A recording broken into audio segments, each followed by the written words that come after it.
లూకాసు వార్త 1వ అధ్యాయం చదువుతున్నామండి. 1వ అధ్యాయము 31వ వచనాన్ని చదువుదాం. 1:31.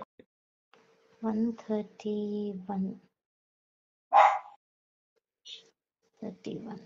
And thou shalt conceive in thy womb and bring forth a son, and shall call his name Jesus. Call his name Jesus. 31.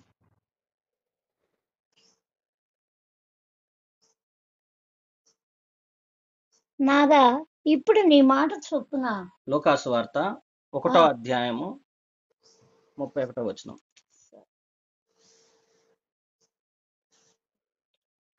ఇదిగో నీవు గర్భము ధరించి కుమారుని కని ఆయనకు యేసు అను పేరు పెట్టుదు.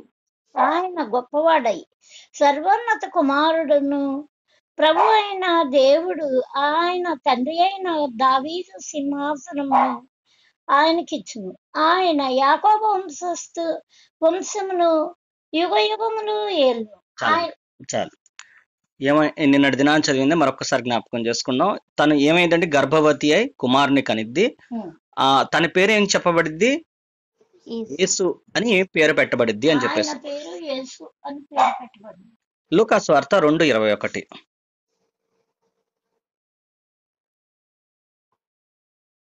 లూకాసు వార్త. And when 8 days were accomplished for the circumcising of the child, his name was called Jesus, which was so named of the angel before he was conceived in the womb. మరొకసారి చదవరా. లూకాసు వార్త 1:31లో మాట్లాడిన మాట మనకి 2వ అధ్యాయం 21వ వచనంలో మళ్ళీ ఒకసారి జ్ఞాపకం చేస్తారు. చూడండి. 2:21. ఆ శిశువునకు సున్నతి చేయబడిన 8 దినములు వచ్చినప్పుడు గర్భమందైన ఆయనను పడకమునుపు దేవదూత చేత పెట్టబడిన యేసు అను పేరు వారు ఆయనకు పెట్టి. ఎప్పుడండి పేరు ఎప్పుడు వచ్చింది? పేరు ఎప్పుడు పెట్టారు? 8 దినములైన. ఇవాళ దాన్ని ఈ విధంగా చెప్పొచ్చు, పేరు పెట్టే దినము అనుకోవచ్చు. పిల్లలకి పేర్లు పెడతారు కదా. ఎప్పుడు పెడతారు పేరు? 8 రోజుల తర్వాత. జనరల్లీ అప్పుడప్పుడే ఇప్పుడైతే బర్త్ సర్టిఫికేట్ లోనే పేర్లు రావాలి. కానీ అక్కడ ఏం జరిగేది అంటే 8 రోజుల తర్వాత వాళ్ళు పేరు పెట్టేవాళ్ళు. కానీ 8 రోజుల తర్వాత పేరు పెట్టేటప్పుడు ఏం జరిగేది? సున్నతి జరిగేది. అంటే పుట్టినాక 8 రోజులు, 7వ రోజు అయిపోయిన తర్వాత, 7 అంటే విశ్రాంతి, 8వ రోజు అనేది ఏం చూపిస్తుంది అంటే అక్కడ ఉన్న ప్రాచీన పురుషుడు ముగించటం అనేది చెప్తుంది. అంటే ఒక వారం అంటే 7, సోమవారం నుంచి ఇంకేంటి?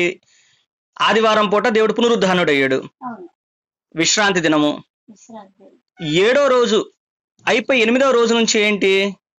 మనకి ఒక విధంగా చెప్పాలంటే దేవుని యొక్క విశ్రాంతి దినము, మన యొక్క పుట్టుక దినం. ఆది కాండంలోనే మనిషి యొక్క పుట్టుక దినం ఏంటి అంటే దేవుని యొక్క విశ్రాంతి దినం, 7వ దినం. 7వ దినం తర్వాత నుంచి మన జీవితం మొదలైంది. అంటే 8వ రోజు జీవితం మొదలైంది. ఇక్కడ కూడా ఏం జరుగుతుంది? 8వ రోజే అంటే మన యొక్క జీవితం మొదలయ్యే దినాన్ని ఏం జరగాలి? సున్నతి జరగబడాలి. సున్నతి జరిగిన తర్వాతే తన పేరు మారిపోయింది. అంటే అప్పటివరకు పేరు కూడా చెప్పలేదు, పేరు పెట్టబడింది. ఏంటంటే రక్షకుడు అని. యేసు అంటే రక్షకుడు. ఈ యొక్క సున్నతి అనేది చాలా ప్రాముఖ్యమైనది. సున్నతి అనేది ఎందుకంటే ప్రతి చోట కూడా సున్నతి చేయబడాలి, సున్నతి గురించే మాట్లాడుతూ ఉంటారు. ఆది కాండము 17వ అధ్యాయం 10వ వచనం. ఆది కాండము 17వ అధ్యాయం 10వ వచనం. This is my covenant which ye shall keep between me and you and thy seed after thee. Every man child among you shall be circumcised. Every male must be circumcised. ప్రతి ఒక్క పురుషుడు ఏం జరగాలి? సున్నతి చేయబడాలి. సున్నతి అనేది ఏం చెప్తుంది? సున్నతి యొక్క ప్రాముఖ్యత ఏంటి? అసలు ఎప్పుడు నుంచి చెప్పారు ఈ సున్నతి అనే దాని గురించి? ఎప్పటి నుంచి ఆచరణలో వచ్చింది? అదే ఆది కాండము 21:4. 21:4 ఇందాక చదివింది 17:10, ఇప్పుడు 21:4. And Abraham circumcised his son Isaac being 8 days old, as God has commanded him. ఏం చేశాడండి? తన కుమారుణ్ణి ఇస్సాకుకి ఏం చేశాడు? సున్నతి చేశాడు. సున్నతి చేశాడు. ఏది దేవుడు ఏదైతే ఆజ్ఞ చెప్పాడో ఆ ఆజ్ఞ చెప్పున సున్నతి జరిగింది. అపోస్తుల కార్యాలు 7వ అధ్యాయం 8వ వచనం. అపోస్తల కార్యం Acts 7వ అధ్యాయము 8వ వచనం. Act 7:8. And he gave him the covenant of circumcision, and so Abraham begat Isaac and circumcised him the 8th day, and Isaac begat Jacob, and Jacob begat the 12 patriarchs. వీళ్ళందరూ కూడా ఏం జరిగింది? వీళ్ళందరికీ అబ్రహాము ఇస్సాకును కన్నా, ఇస్సాకు యాకోబు 12 మంది పితరులను కన్నాడు. వీరందరినీ కూడా ఏం జరిగింది? వీళ్ళందరికీ వారికి సున్నతి చేయబడ్డారు. రోమా 4:11. రోమీలు 4వ అధ్యాయం 11వ వచనము.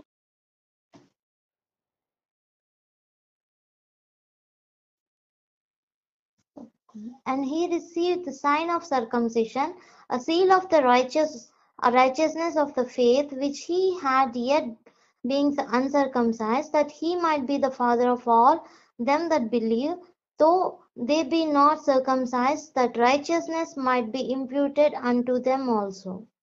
ఒకసారి చదవండి. 4:11. రోమా 4:11.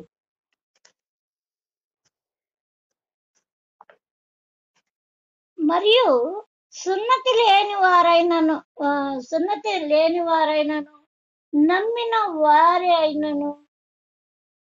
నమ్మిన వారందరికీ అతడు తండ్రి అగుట వలన వానికి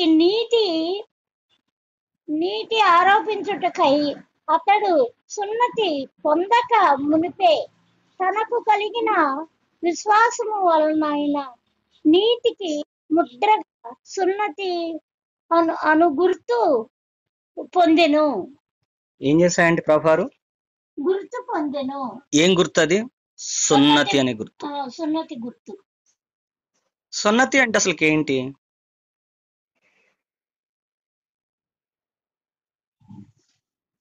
సున్నతి అనేది ఏం చూపిస్తుంది? ద్వితీయోపదేశకాండము 10వ అధ్యాయం 16వ వచనం. డ్యూటరానమీ 10:16. ద్వితీయోపదేశకాండము 10వ అధ్యాయం 16వ వచనం. Circumcise therefore the foreskin of your heart, and be no more stiff-necked.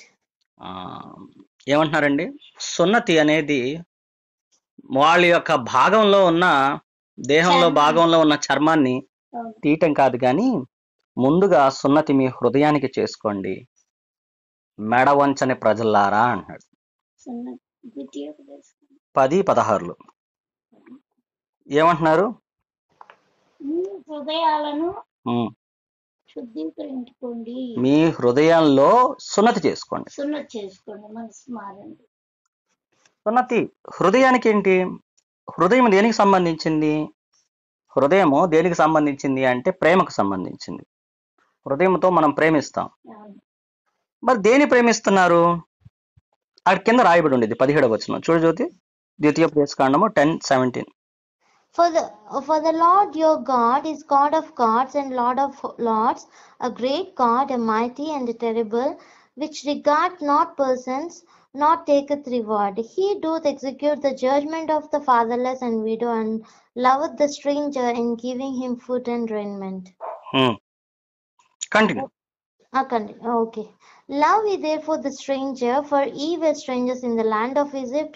Thou shalt fear the Lord thy God, him shalt thou serve, and to him shalt thou cleave, and swear by his name. He is thy praise, and he is thy God, that had done for thee these great and terrible things, which thine eyes have seen. Thy fathers went down into Egypt with 70 persons, and now the Lord thy God hath made thee as the stars of the heaven for multitude. ఇక్కడ ఏం చేస్తున్నారంటే వీళ్ళ హృదయం ఎందుకని దేవుడు సున్నతి చేసుకోమన్నాడంటే వారు తల్లిదండ్రులు లేని అనాథుల పట్ల వారికి కనికరం లేదు, విధవరాల పట్ల కనికరం చూపించరు. అదే విధంగా ఎవరైతే సోజోనర్స్ ఉన్నారు అంటే ఆ బంజారాలాగా తిరుగుతున్నారు, వారికి ఆహారం అయినప్పుడు ఆకలి తీర్చలేదు, వారు వస్త్రాలు ఇవ్వరు. ఎందుకని? వాళ్ళ హృదయాలు వారి కొరకే వాళ్ళు బతుకుతున్నారు, కఠినంగా ఉన్నారు, కఠినంగా వారి కుటుంబాలు వారి విషయాలు చూస్తున్నారు, కానీ తోటి వాడిని ప్రేమించడం మానేశారు. అందుకని ఏం చేస్తున్నాడు? మీ యొక్క హృదయముని సున్నతి చేసుకోండి. కొలస్సీలు 2వ అధ్యాయం 11వ వచనం. కొలస్సీలు 2వ అధ్యాయం 11, 13. 11వ అధ్యాయం నుంచి 13వ వచనం వరకు, 11వ వచనం నుంచి 13వ వచనం వరకు. కొలస్సీలు 2వ అధ్యాయము 11వ వచనం నుంచి 13 వరకు. In whom also ye are circumcised with the circumcision మనం made కూడా ఆయనతో పాటు సున్నతి చేయబడ్డాము. with the circumcision made without hands, చేతుల ద్వారా కాదు సున్నతి చేయబడింది, మరి in putting off the body of the sins of the flesh by the circumcision of Christ. క్రీస్తుతో పాటుగా మనం కూడా సిలువ వేయబడినప్పుడు మనకి సున్నతి జరిగింది. Buried with him in baptism. ఎట్లాగా? దేవుని ద్వారా, దేవునితో పాటుగా బాప్తిస్మ అనే ప్రక్రియలో ఏమైంది? మనం క్రీస్తుతో పాటు పూడ్చివేయబడ్డాం. Wherein also you are risen with him through the faith of the operation. అదే విధంగా దేవుడు ఏ విధంగా అయితే లెగిచాడో, తిరిగి లేచారో, మనం కూడా విశ్వాస పరిమాణం చొప్పున మనం కూడా పునరుద్ధానులమై ఉన్నాము. Raised him from the dead, and you, being dead in your sins and the uncircumcision of your flesh, hath he quickened together with him, having forgiven all your trespasses. All your trespasses, మన యొక్క అన్ని దేవునికి విరుద్ధంగా ఉన్న అన్నిటిని కూడా ఆయన కొట్టేశాడు, తుడిచేశాడు. ఇక్కడ సున్నతి అనేది ఏం చూపిస్తుంది అనేది మనం ఇందాక చూసిన దాంట్లో చూస్తే, ఆది కాండంలో వారు శరీర సంబంధమైన దాన్ని తీయటమే సున్నతి. ఏం చేస్తున్నారు అక్కడ సున్నతి దగ్గర? వారు ఆ చర్మాన్ని తీసివేస్తున్నారు. అంటే ఏంటి? మొట్టమొదటిగా మనం జన్మించింది దేని ద్వారా? శరీర మూలకంగా జన్మించాం. అంటే మొదటి ఆదాము మనల్ని జీవించు ప్రాణిగా మార్చాడు, కడపటి ఆదాము జీవించు ఆత్మగా మార్చాడు. మొదటి ఆదాము ద్వారా వచ్చిన శరీర క్రియలన్నీ ఉండయే, ఆ శరీర క్రియలు పాప సంబంధమైన ప్రతిదాన్ని మనం సున్నతి చేసి పడవేస్తున్నాం. ఇంకా నాకు దానికి సంబంధం లేదు.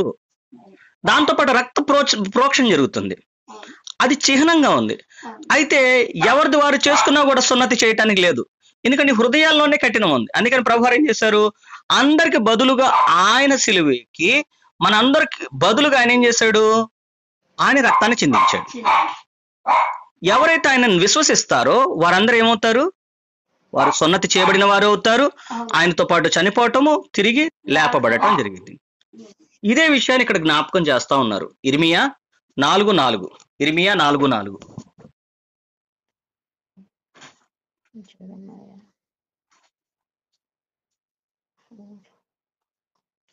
Circumcise yourself to the Lord and take away the foreskins of your heart, ye men of Judah and inhabitants of Jerusalem, lest my fury come forth like fire and burn that none can quench it because of the evil of your doings. Telugu చదువు. ఇర్మియా 4:4. దాంట్లో ఏమని ఉండిద్ది అంటే, మీ హృదయములను ఏం చెప్తున్నారు? సున్నతి చేసుకోండి యోదయ ప్రజలారా అని చెప్తున్నాడు. ప్రతి చోట కూడా మనకేముంది? సున్నతి అని జరుగుతూ ఉండేది. సున్నతి జరిగిన తర్వాత అంటే ఇవన్నీ కంటిన్యూ చేస్తూ ఉంటే అదే ఉండిద్ది. రోమా 6:6.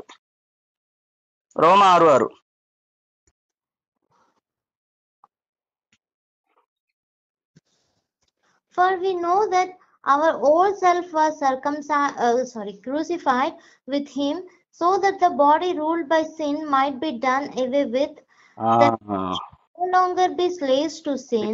మంది శరీరము ఎప్పుడో ఆయనతో పాటు సిలువ వేయబడింది. గలతీలు 5:24.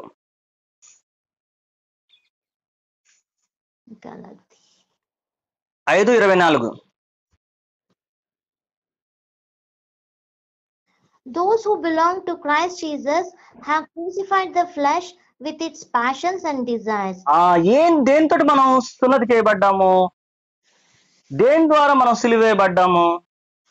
మన శరీర కోరికలు, శరీరమైన ప్రతి దాన్ని సిలివేసాం, చంపివేసాం అంతే.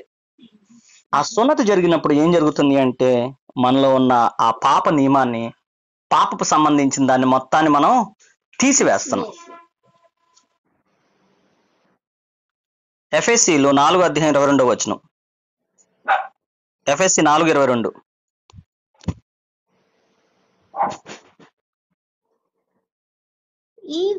You were taught with regard to your former way of life to put off your old self, which is being corrupted by its deceitful desires, to be made new in the attitude of your minds, and to put on the new self, created to be like God in true righteousness and holiness. Telugu చదవండి.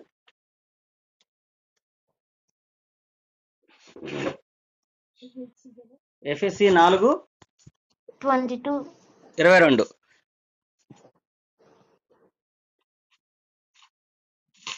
ఏముంది? మీరు ప్రాచీన పురుషుణ్ణి వాడి యొక్క ఆ lust అన్నిటిని కూడా ఏం చేశారు? మీరు తీసి వేశారు. రెన్యూ యువర్ మైండ్ అంటున్నాడు, అంటే నూతన పరుచుకోండి మీ మనసును అంటున్నాడు. కొలస్సీలు 3:9.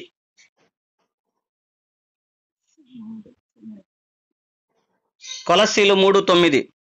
Do not lie to each other, since you have taken off your old self with its You have taken off the old man with his practices. ఇప్పుడు ఇక్కడ అదే జరుగుతుంది. ఏంది? ప్రభువారు ఇండికేషన్ ఇది. ఏంటి? ప్రభువారు పుట్టిన తర్వాత ఏదైతే 8వ దినాన వారు ఏం చేశారు? సున్నతి చేశారు, పేరు పెట్టారు. నేను నీకు నూతన పేరును పెట్టేదను అన్నారే. నూతన పేరు ఎవరిది? స్వయాన ప్రభు పేరే.